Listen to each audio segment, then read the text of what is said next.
Hello friends, good morning and welcome back to my channel Srabanti's creation. Srabanti's ক্রিয়েশনের আরও একটি নতুন ব্লগে তোমাদের সবাইকে অনেক অনেক অনেক স্বাগত। আশা করছি তোমরা সবাই অনেক ভালো আছো। তো ঘুম থেকে উঠেই দেখো আগেই জানলাটা খুলে দিলাম। বাইরে হচ্ছে বৃষ্টির আওয়াজ পাচ্ছিলাম, তো জানলাটা খুলে দিলাম। আর ওয়েদারটাও বেশ ভালো লাগছে। তো মাম্মা তো ঘুম থেকে অলরেডি উঠে পড়েছে অনেকক্ষণ আগেই। আজকে স্কুল ছুটি, কিন্তু ওর যেহেতু অভ্যাস হয়ে গেছে ভোরবেলায় ওঠা, ও কিন্তু অলরেডি উঠে পড়েছে। আর উঠে পড়েই ও দেখো খাটের ওপরে সমস্ত খেলনা ঢেলে খেলছিল। আর এখন দেখো পাখিগুলোর সাথে খেলা শুরু করেছে। তো এদিকে ওদের সঙ্গে খেলছে। আর আমি এই ফাঁকে চিন্তা করলাম আমি খাটটাটগুলো একটু গুছিয়ে ফেলি। গুছিয়ে নিয়ে তারপর মাম্মাকেও ফ্রেশ করব, আমিও কিন্তু ফ্রেশ হব। হয়ে তারপর তো জানোই নিচে গিয়ে আমার রান্না বান্না যা আছে সেগুলো কিন্তু শুরু করব। তো মাম্মা এখানে বসে বসে খেলুক, চলো আমি কাজটা সেরে নিই। আর দেখো আমি ঘরে চলে এসেছি। এখন আমি বিছানাটা চটপট করে গোছাবো। আর দেখো একটু আগে হচ্ছিল বৃষ্টি, আর এখন আমার জানলার দিকে তাকালেই বুঝতে পারবে আবার কিন্তু রোদ উঠে গেছে। মানে একটুখানি বৃষ্টি হতে পারে না, তো আবার কিন্তু রোদ উঠে যায়। আর যার জন্যই কিন্তু মানে বর্ষাকাল যে গরমটা কিন্তু কোনো কম নেই, গরম কিন্তু প্রচুর। এইটুকু বৃষ্টি হলে কিন্তু ঠিক মন ভরে না। তো যাই হোক, বিছানার উপর এখন উঠে পড়েছি। উঠে পড়ে এখন সমস্ত তার পুতুল যত জিনিস আছে সেগুলোকে সব গোছাবো। আছে তোমরা সাথে থাকো আমার, আর আমার ব্লগটা কিন্তু দেখতে থাকো। আর সবাই প্লিজ আমাকে কিন্তু একটু কমেন্ট করে বলো আমার ব্লগটা তোমাদের কেমন লাগছে। আর একটু ভালো লাগলে অবশ্যই লাইকটাও করে দিও। এইটুকুই তোমাদের কাছে আমি সব সময় বলি, কারণ তোমাদের ভালোবাসা পেতে আমার ভালো লাগে। আর ভালোবাসা সাপোর্ট পেতে সবারই তো ভালো লাগে, তাই না? তখন আরও মনে হয় নতুন কিছু করার চেষ্টা করি। তো যাই হোক, দেখো এখানে কিন্তু আমার কাজ হয়ে গেছে। এবার নিচে চলে এসেছি, আমরা ফ্রেশ হয়ে গেছি। আর মা দেখো এসে দেখছি অলরেডি এখানে কিন্তু রান্না বসিয়ে দিয়েছে। এখানে লাল ডাঁটা এনেছিল, ওই ডাঁটার তরকারি কিন্তু মা অলরেডি বসিয়ে দিয়েছে। আর মাম্মা যেহেতু উঠে পড়েছে সকাল সকাল, ওর খিদে পেয়ে গেছে। তো আমি দেখলাম ঘরে ম্যাগি রয়েছে, ওকে ম্যাগিটাই করে দিই। তো আমি কিন্তু ওকে ম্যাগিটা এখন করে দেবো, ম্যাগিটাই খাবে। ঠিক আছে, তাহলে চলো। আর এখানে দেখো আমি জল অলরেডি বসিয়ে দিয়েছি। আর এই দেখো আমার ম্যাগিও হয়ে গেছে। এটাই মাম্মাম সস দিয়ে খাবে, আর এর মধ্যে একটু চানাচুর দিয়ে দেবো, শশা কুচি। তো মাম্মা কিন্তু এটা খেয়ে নেবে, ব্রেকফাস্টটা সুন্দরভাবে হয়ে যাবে। আর রান্নাবান্না আমাদের কি হবে চলো তোমাদের সাথে এবার শেয়ার করি। তো রান্নাবান্না কিন্তু আজকে খুবই অল্প হবে, কারণ আজকে হচ্ছে শনিবার। আর শনিবার দিন কিন্তু এই বাড়িতে মাছটা হয় না, মাংস নয় ডিম এরম কিছু হয়। তো মাম্মা অনেক দিন ধরেই বলছে যে মাটন খাবে। তো মাকে আমি বললাম যে মা তুমি তাহলে একটু মাটন নিয়ে আসো বাজার থেকে। তো মা সেটা আনতে গেছে। আর এখানে কিন্তু আমি রান্না বলতে দেখো আলু ভাজা বসিয়ে দিয়েছি। আলু ভাজাটা হলে তার সাথে কিন্তু একটু উচ্ছে ভাজা হবে, উচ্ছে আলু ভাজা। আর বাড়িতে মিস্ত্রিরা কাজ করছে, তো ওদের জন্য কিন্তু তার ফাঁকে একটু চা বসিয়ে দিয়েছি। বাবা বললো একটু চা করতে, ওদের দেবো। তো চাটাও আমি বসিয়ে দিয়েছি। তো আজকে রান্না বলতে আমাদের উচ্ছে আলু ভাজা হবে, আর কিন্তু খাসির মাংসটা হবে। আর কিন্তু হয়েছে মা ওই লাল ডাঁটার তরকারিটা করেছে, ডাঁটার তরকারি। এটাই কিন্তু আজকের লাঞ্চ মেনু। আর কিন্তু কিচ্ছু বিশেষ করার নেই। আর সকালবেলাতে আমি ব্রেকফাস্টে আমাদের আগের দিনের দেখলাম ভাত অনেকটা আছে। তো মাকে আমি বললাম মা তাহলে ভাত ভাজা করি। মা বললো তাহলে করো। তো ভাত ভাজাটা করব। তার আগে আমি এখানে দেখো এই ভাজাগুলোকে কমপ্লিট করে নিচ্ছি। আর উচ্ছে ভাজাটা হতে যেহেতু কি বলতো অনেকটা সময় লাগে, উচ্ছে ভাজা একদম তাড়াতাড়ি করে করা যায় না, একটু কমিয়ে কমিয়ে না করলে ভালো ভাজাটা হয় না, পুড়ে যাবে সব। ওই জন্য উচ্ছে ভাজাটা বসিয়ে আমি চিন্তা করলাম ভাত ভাজার আমি আলু আর পেঁয়াজটা কেটে নিই। আমি কিন্তু আর কোনো সবজি দেবো না, এর ভেতরে গাজর টাজর অনেক কিছু দেওয়া যায়, শীতকাল হলে একটু ফুলকপি দিলে ভালো লাগে। কিন্তু আপাতত আমি এখন কিন্তু করব শুধু আলু আর পেঁয়াজ আর কাঁচা লঙ্কা চিড়ে দেবো, ব্যাস। এই দিয়ে কিন্তু ভাত ভাজাটা করব। অনেক দিনই সকালবেলায় ভাত ভাজা এগুলো খাই না, কারণ আমি ভাতটাকে একটু অ্যাভয়েড করি সকালের দিকে। এবার কি বলো তো, এক এক দিনকে থেকে গেলে তখন সেটা তো খেতেই হবে, না হলে তো জিনিসটা নষ্ট হবে না। ওই জন্য এটাকে বানাচ্ছি, তাহলে কি ভালো লাগে একটু খেতে। এই হচ্ছে ব্যাপার। তো এখানে কিন্তু আমার আলু পেঁয়াজ সবই কাটা হয়ে গেছে। আর আমি কিন্তু এখানে ব্রেকফাস্টটা এখন বসিয়ে দিচ্ছি। এটা হলে তারপর মা বাজার থেকে আসলে তারপর কিন্তু আমি মাটনের মানে মাটনটা করলে কিন্তু রান্না আজকে বললাম না ভীষণই অল্প, চট করেই হয়ে যাবে। তো এখানে আলু ভাজাটাকে দেখো একটা লঙ্কা দিয়ে দিয়েছি, আর একটু নুন হলুদ। এবার পেঁয়াজটা, আলুটাকে আগে একটু ভেজে না নিলে পেঁয়াজটা আগে আগে পুড়ে যাবে, ওই জন্য তো এটা ভালো করে ভাজা হয়ে গেলে এবার এর মধ্যে ভাত দিয়ে দেবো। এর মধ্যে গোলমরিচের গুঁড়ো একটু দিলেও ভালো লাগে, কিন্তু আমি গোলমরিচ টোলমরিচ কিচ্ছু দিইনি, আমি এমনি কিন্তু জাস্ট করছি, এটাই কিন্তু খেতে খুব ভালো লাগবে। আর এদিকে দেখো মা কিন্তু বাজার থেকে চলে এসছে। তো আমি এবার মাটনটা এনেছে, এটাকে কিন্তু ভালো করে ধুয়ে নেব, পরিষ্কার করে নেব। আর তার আগে বলি, তার আগে কিন্তু আমাদের অলরেডি খাওয়া হয়ে গেছে। ভাত ভাজাটা মা যেই বাজার থেকে এলো, মাকে বললাম গরম গরম আছে, এবার খেয়ে নাও। তো মাও খেয়ে নিল, আমিও খেয়ে নিলাম। আর মাম্মা 2-1 গাল খেয়েছে, ও যেহেতু ম্যাগি খেয়েছে ও খেতে চাইলো না, ও 2-1 গাল খেয়েছে। আর এখানে যেহেতু মাটন কিন্তু মানে মাংস অত বেশি করে, মানে মাটনটা বিশেষ করে খুব বেশি করে আর কি ধুলে জিনিসটা স্বাদটা নষ্ট হয়ে যাবে। তো ওই জন্য আমি 2-3 বার জাস্ট জল দিয়ে ধুয়ে নেব ভালো করে, ঠিক আছে। আর নেওয়ার পরে আমি এটাকে কিন্তু জাস্ট নুন, হলুদ আর ভিনেগার আর একটু লঙ্কার গুঁড়ো মাখিয়ে রেখে দেবো। রেখে তারপর মাটনটা কিছুক্ষণ বাদে বসাবো, কারণ এখন কিন্তু খুব বেশি বেলা হয়নি, হাতে সময় আছে। তো এটাকে একটুখানি মাখিয়ে রাখবো, ততক্ষণে মাম্মামকে আমি একটু পড়াশুনোটাও দেখে নেব, ঠিক আছে। তাহলে তোমরা কিন্তু সাথে থাকো, কোথাও যেও না, আমার ব্লগটা দেখতে থাকো, আমি আবার পরে আসছি।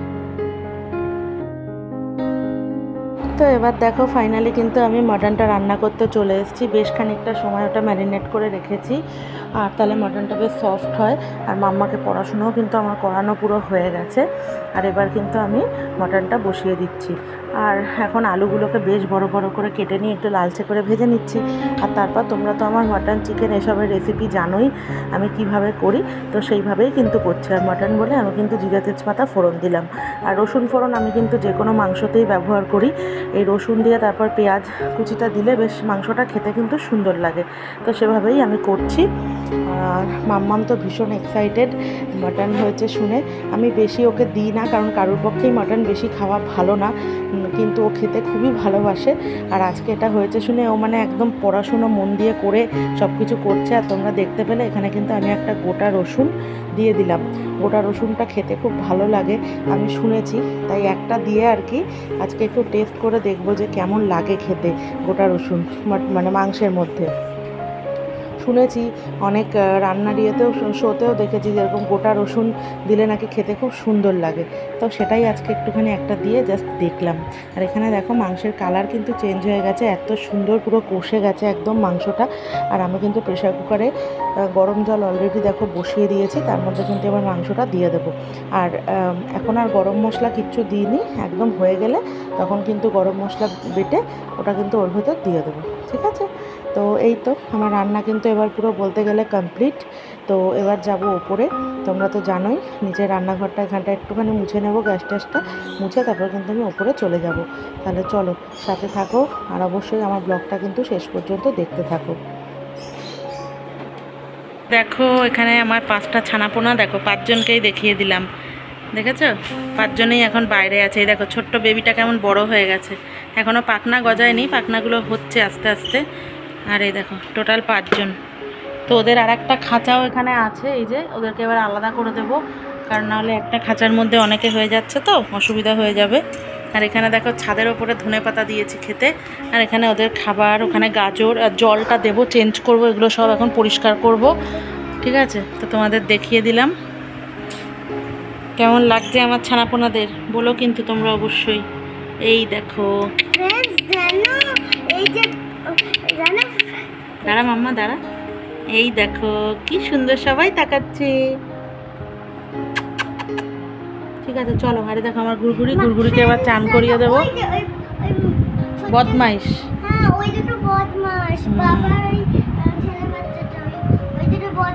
তো মাম্মাকে এবার স্নান টান করিয়ে দিই, চলো তাহলে সাথে থাকো, পরে আবার আসছি। আর এদিকে মাম্মার তো স্নান হয়ে গেছে, আমি স্নান করে দেখো এখানে 1 বালতি কাচাকুচি আছে সব করে নিয়েছি।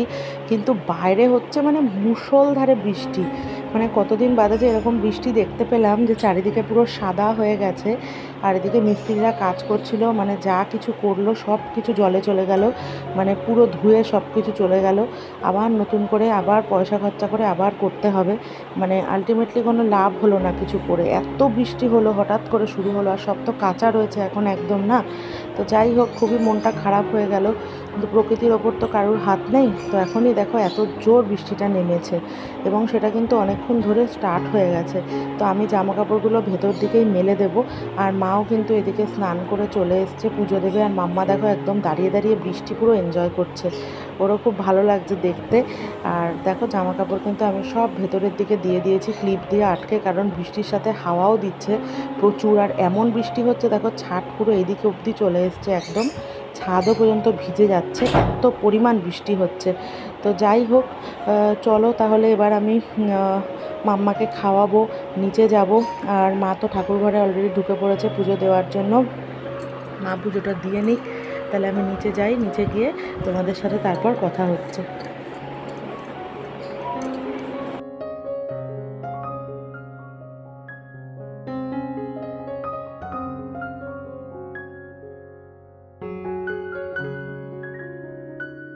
এই দেখো নিচে চলে এলাম, নিচে এসে কিন্তু দেখো প্রেশার কুকারটাকে আমি ওপেন করলাম, করার পরে কিন্তু দেখো মাংসটা ঠিক এরকম দেখতে লাগছে। আলুগুলো খুব সুন্দর সেদ্ধ হয়ে গেছে আর মাংসটাও সফট হয়ে গেছে। আর আমি কিন্তু এর ভেতর গরম মশলা দিয়ে দিয়েছি। আর এখানে দেখো বাবা বাজার থেকে নিয়ে এসছে আনারস বলেছিলাম বাবাকে যে নিয়ে আসতে, তো বাবা কিন্তু সেটা পেয়েছে আর বাবা নিয়ে এসছে। তবে আনারসটা আজকে কাটা হবে না, কারণ বলে দিয়েছে একদিন বাদে কাটতে। তো এটা এখন রেখে দেবো, কালকে মা কাটবে। আর মাম্মা এদিকে কিন্তু ঠামের খাটে উঠে দেখো নাচানাচি শুরু করে দিয়েছে। তো এবার ওকে চটপট করে খাইয়ে দেবো, তার আগে মাংসটাকে কড়াইতে ঢালবো, কারণ তাহলে নিতে সুবিধা হয়। আর এই দেখো আমি কড়াইতে কিন্তু অলরেডি ঢেলে দিয়েছি। আর আমার মাম্মা বাটি নিয়ে চলে আসছে, কারণ ওর তো জানোই চিকেন মাটন হলে ওকে বাটিতে কিন্তু দিতে হয়, যেটা ছোটোবেলায় আমরাও করেছি, অন্তত আমি এখনও করি, যে মাংস রান্না হলেই আমি বাটি করে নিয়ে আগে টেস্ট করব। তো ও কিন্তু সেটাই করছে। তো চলো তাহলে চটপট করে ওকে একটু খাইয়ে দিই, খাইয়ে নিয়ে তারপর তোমাদের সাথে পরে আবার কিন্তু আসবো। তোমরা সাথে থাকো আর ব্লগটা দেখতে থাকো। Hello friends, good evening. ঘড়িতে এখন সময় সন্ধে বাজে প্রায় 7:30 মতো বাজে। আর আমি আজকে দুপুরে কিন্তু ঘুমিয়েছি, মাম্মাও ঘুমিয়েছে ভালো। তো ঘুম টুম দিয়ে উঠলাম একটু আগে, উঠে ফ্রেশ হলাম, হয়ে এখন যাব নিচে। নিচে গিয়ে তো জানোই সন্ধেবেলার কাজকর্ম, আগে চা খাবো, খেয়ে নিয়ে, কারণ আমার আজকে ঘুম কাটছে না সিরিয়াসলি। আজকে দুপুরে যা জোর বৃষ্টি হয়েছে, যদিও বৃষ্টি হয়ে এতটুকুও কোনো গরম টরম কিছু কমেনি, যেমনকে গরম সেরমই রয়েছে। তবুও খুব ভালো লাগছিল বৃষ্টিটা, তো দেখে মনে হচ্ছিলো মানে ভিজি এমন মানে লাগছিল।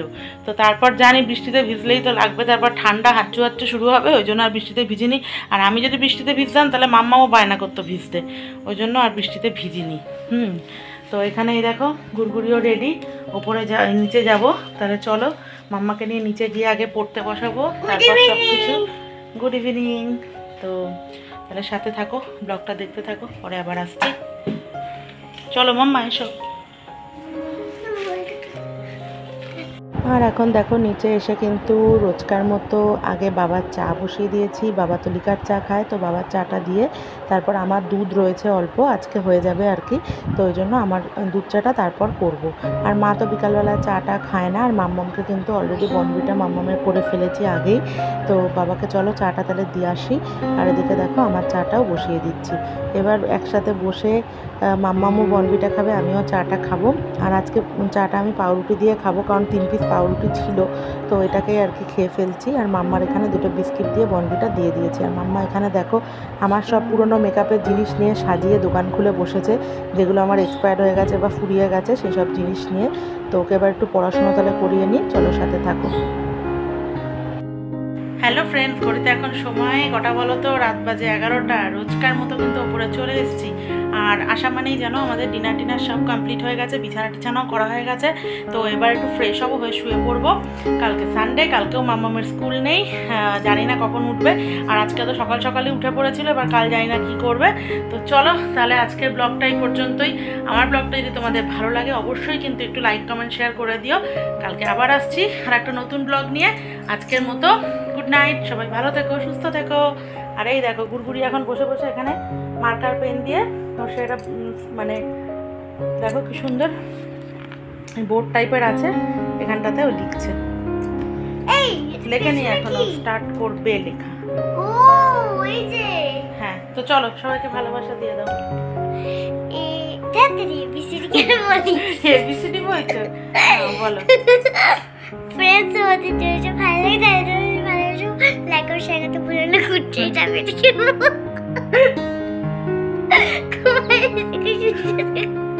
শুভরাত্রি।